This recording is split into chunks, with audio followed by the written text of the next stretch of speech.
السلام علیکم ویورز، میرا نام عطاء الرحمان اور آپ دیکھ رہے ہیں عطاء بخاری یوٹیوب چینل۔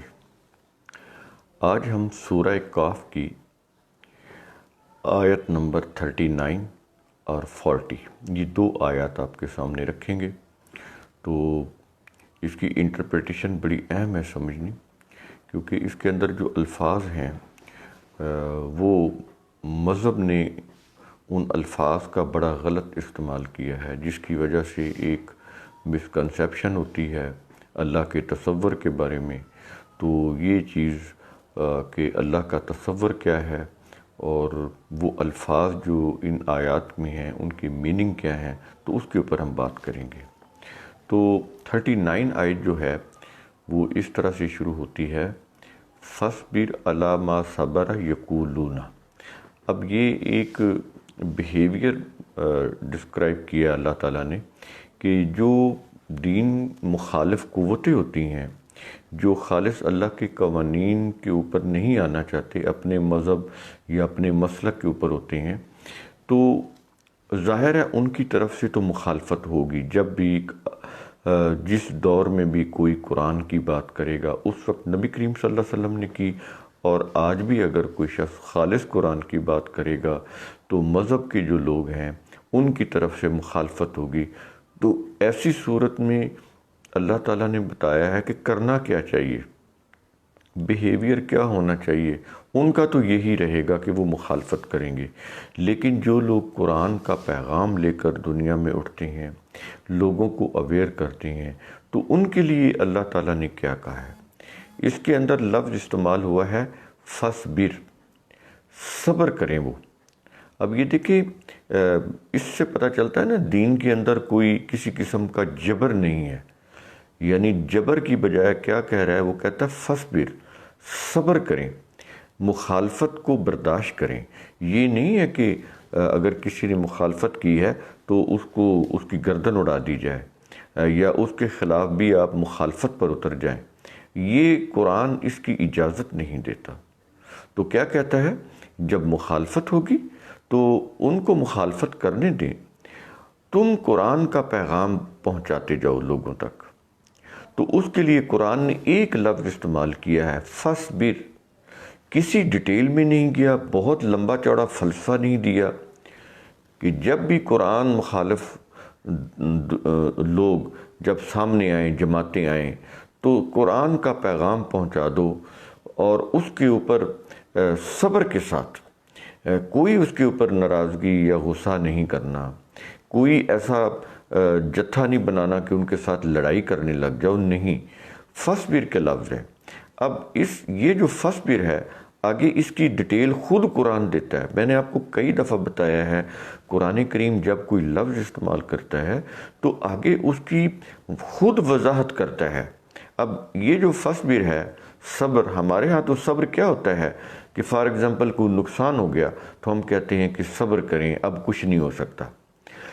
عربی میں یہ معنی نہیں ہے صبر کے۔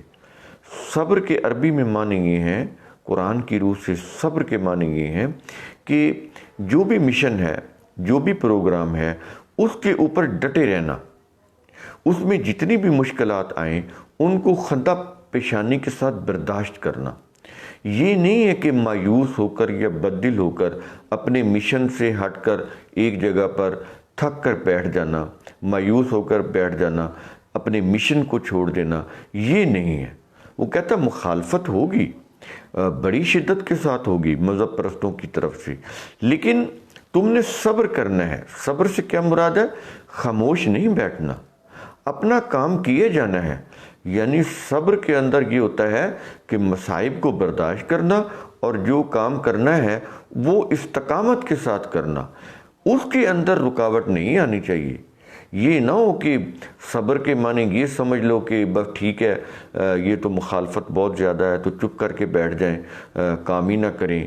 یہ نہیں ہے۔ وہ کہتا ہے وہ اپنا مشن جاری رکھو، لیکن جتنی بھی مشکلات آتی ہیں استقامت کے ساتھ ان کو برداشت کرو۔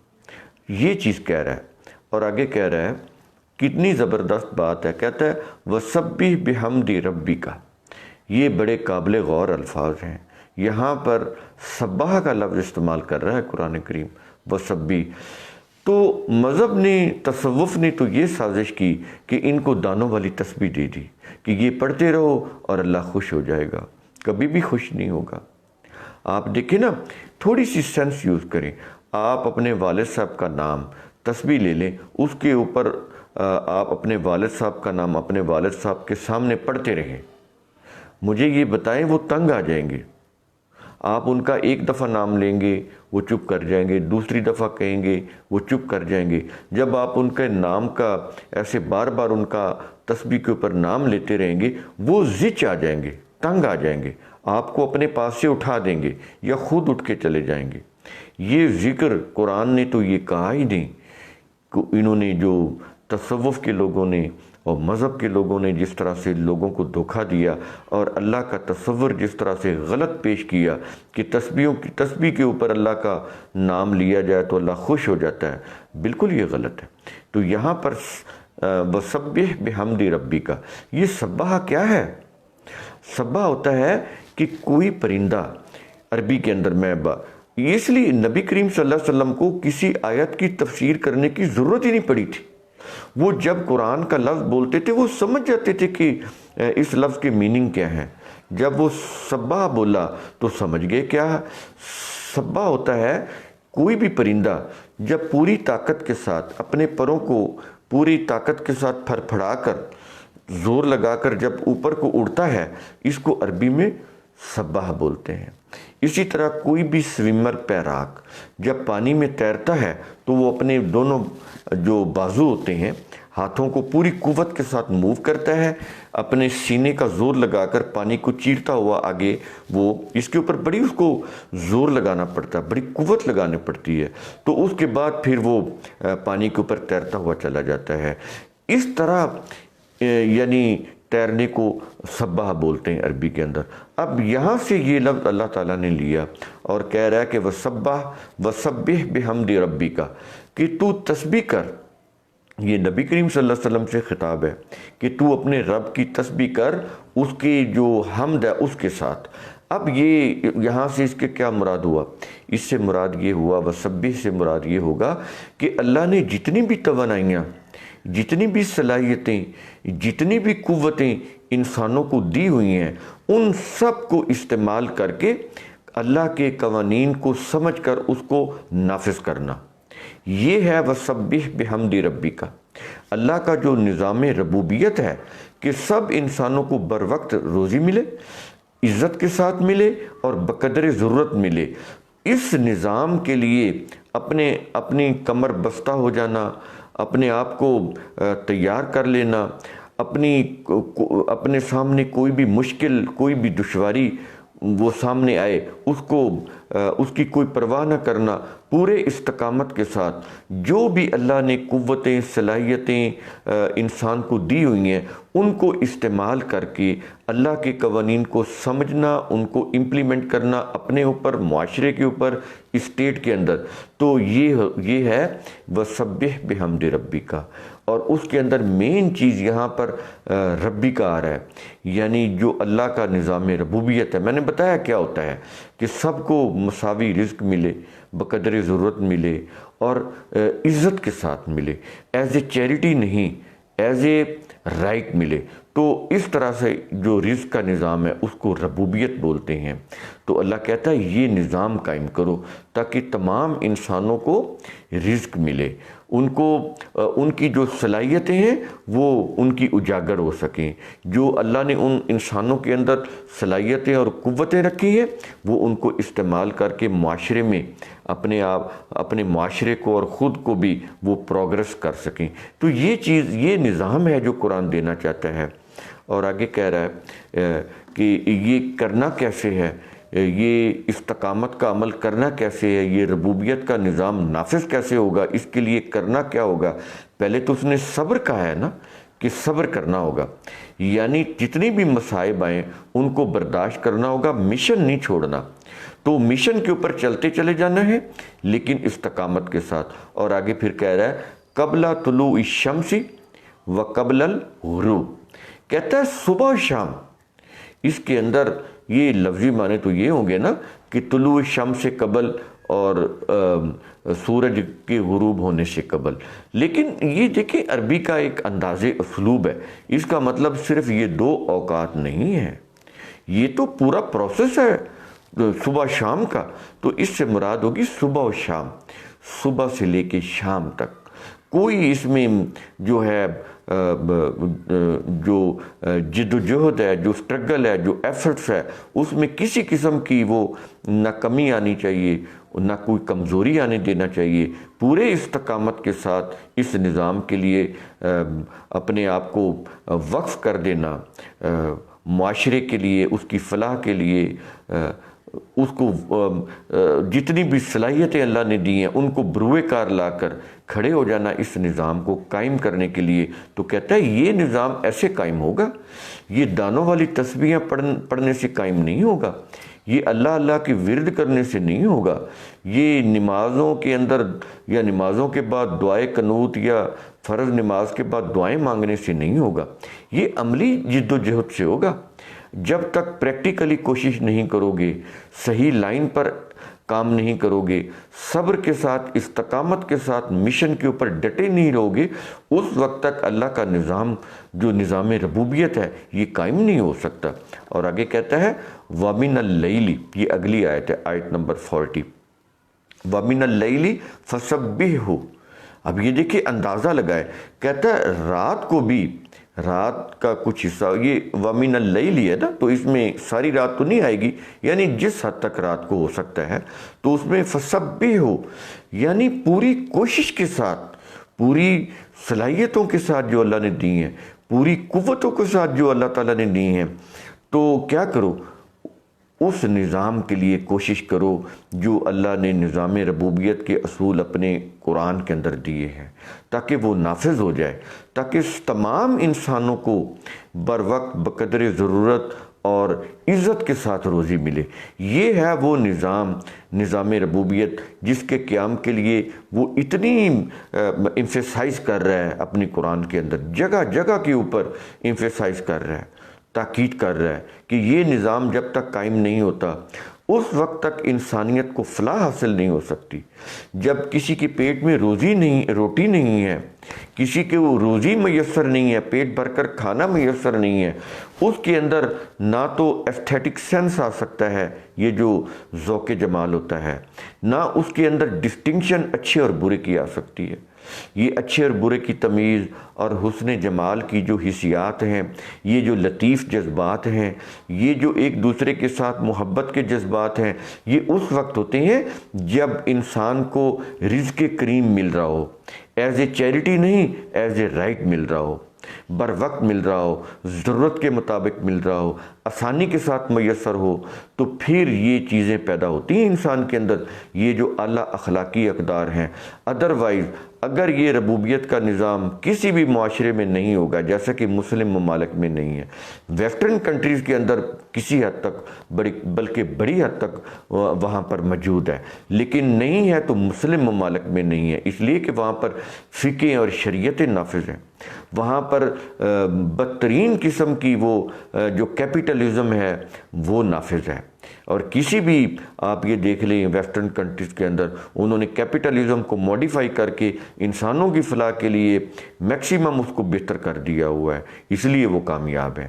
تو یہ جو وَمِنَ اللَّيْلِ فَسَبِّحْهُ ہے، یہ ہے کہ وہ جو آرگنائزر ہوتے ہیں، وہ جو جماعت مسلمین کی تنظیمیں نو کرتے ہیں، جو ایک ریاست کو چلانے والے اس کے سربراہ ہوتے ہیں، اس کی چیف ایگزیکٹو ہوتے ہیں، اس کی ایگزیکٹو باڈی ہوتی ہیں، یہ موسٹلی اس کے اندر وہ لوگ آ جاتے ہیں جنہوں نے پلاننگ کرنی ہوتی ہے ریاست کی، مملکت کی، ان کے اوپر ذمہ داری ہوتی ہے، وہ جو ہیڈ آف دا اسٹیٹ ہوتے ہیں جنہوں نے سارا نظم و نسق چلانا ہوتا ہے کہ ہر شخص کو بلا امتیاز روزی ملے، رزق ملے، عزت ملے، مساوی اس کے ساتھ سلوک ہو، اس کو عدل و انصاف ملے۔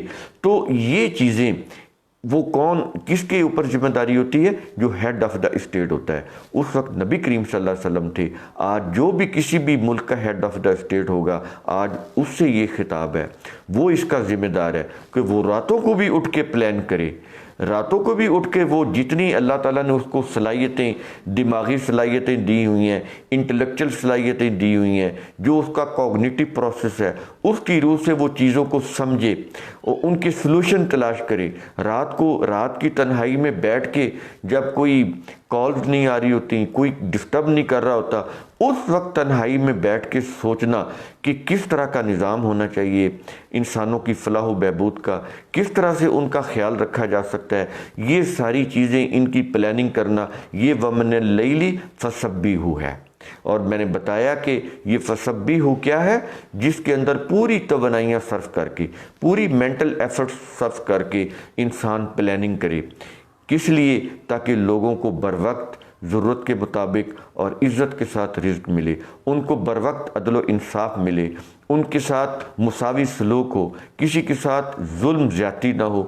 یہ چیزیں ہیڈ آف دا اسٹیٹ جو ہوتا ہے اس کی رسپانسبلٹی ہیں۔ اس وقت نبی کریم صلی اللہ علیہ وسلم کی تھی، اور آج جو بھی ملک کا سربراہ ہوگا یا اس ملک کو چلانے والی جو ایگزیکٹو باڈی ہوگی، آج یہ چیزیں ان کے فرائض میں شامل ہو جاتی ہیں۔ تو وہ راتوں کو اٹھ کے بیٹھ کے اپنی عوام کا، اپنے لوگوں کا سوچیں کہ ان کو کس طرح سے میکسیمم سہولیات دی جا سکتی ہیں، ان کو میکسیمم کس طرح سے عدل و انصاف دیا جا سکتا ہے، ان کو میکسیمم کس طرح سے سکون اور راحت دی جا سکتی ہے۔ یہ ہے قرآن کا نظام جو ورشپ میں بدلا گیا ایک خاص سازش کے تحت۔ کنہوں نے کی؟ وہ جو ملوک تھے، جو یہ کچھ کرنا نہیں چاہتے تھے۔ انہوں نے کن کے ذریعے سے کروایا؟ ملوک اور سرمایہ داروں نے مل کر مذہبی پیشواؤں کو اپنے ساتھ ملایا اور ان سے یہ پھر شریعتیں لکھوائیں، قرآن کے میننگ بدلے۔ اس تسبیح کو انہوں نے دانوں والی تسبیح میں کنورٹ کر دیا اور لے کے بیٹھے رہو، اللہ اللہ کرتے رہو، اور ان حکمرانوں کے نام کے اوپر تم ان کو بد دعائیں دیتے رہو، اور یہی سوچتے رہو کہ ہمارے مقدر میں جو غربت ہے وہ اللہ نے لکھی ہوئی ہے، ان کے مقدر میں جو حکومت ہے، عیش و عشرت ہے، وہ اللہ نے لکھا ہوا ہے، تو ٹھیک ہے وہ تسبیح پڑھتے رہو۔ تو انہوں نے تو اس طرح سے یہ نظام بنایا۔ تو یہ چیزیں ہیں وَمِنَ اللَّيْلِ فَسَبِّحُوهُ وَأَدْبَارَ السُّجُودِ۔ یہ جو وَأَدْبَارَ السُّجُودِ ہے، یہ سجود کیا ہوتا ہے؟ دیکھیں، اللہ تعالیٰ کے قوانین کو جب آپ عملی طور پر اس کے اوپر آ جاتے ہیں تو وہ سجدہ بن جاتے ہیں۔ اب ہم نے تو نماز والا سجدہ بنا لیا، وہ کرتے تھے۔ اگر آپ اللہ کا وہ جو نظام ہے، اس کے جو قوانین ہیں، ان کو سمجھ کر اس کے اوپر عمل نہیں کرتے تو آپ ٹھیک ہے 24 گھنٹے سر سجدے میں رکھیں، کوئی فائدہ نہیں ہوگا۔ سجدہ اللہ کے ہاں قبول تب ہوگا جب آپ اس کا حکم مانیں گے، آپ اس کے قوانین کے مطابق سیاسی نظام بنائیں گے، اس کے قوانین کے مطابق معاشی نظام بنائیں گے، اس کے قوانین کے مطابق اپنے سوشل جو سیٹ اپ ہے وہ بنائیں گے، تو پھر یہ سجدہ آپ کا قابل قبول ہوگا۔ یہ زمین کے اوپر سر رکھ کے آپ سجدہ کرتے رہیں، میں یہ نہیں کہہ رہا کہ آپ نہ کریں، آپ کرتے رہیں، لیکن اس کا کوئی فائدہ نہیں ہوگا۔ سجدے سے مراد یہ ہے کہ اللہ نے جو بھی کہا ہے وہ عملی طور پر کرنا۔ اگر وہ آپ عملی طور پر نہیں کرتے بلکہ اس کی جگہ پہ سجدہ کرتے ہیں تو پھر اس سجدے کا تو کوئی فائدہ نہیں۔ یہ تو پھر سمبولک سجدہ ہے، آپ کی ایک ذہنی سیٹسفیکشن ہے، وہ ہو جائے گی، لیکن عملاً سوسائٹی کو یا آپ کو اس کا کوئی فائدہ نہیں ہوگا۔ تو یہ ہے وَأَدْبَارَ السُّجُودِ کہ جو بھی احکام ملیں ان کے اوپر عمل کرنا، اور جب عمل کر لیا ہے تو یہ نہیں کہ بس عمل ہو گیا۔ یہاں پر وَأَدْبَار ہے، یہ وَأَدْبار ہوتا ہے کہ سجود کرنے کے بعد، یعنی جب وہ امپلیمنٹیشن ہو گئی تو رکنا نہیں ہے۔ یہ نہیں کہ بس ٹھیک ہے وہ ایک کام تھا جو ہو گیا، نہیں، بلکہ اس کے بعد بھی مکمل اس نظام کو فالو اپ رکھنا اس کا، کہ کہیں اس کے اندر کوئی کمزوری نہ آ جائے۔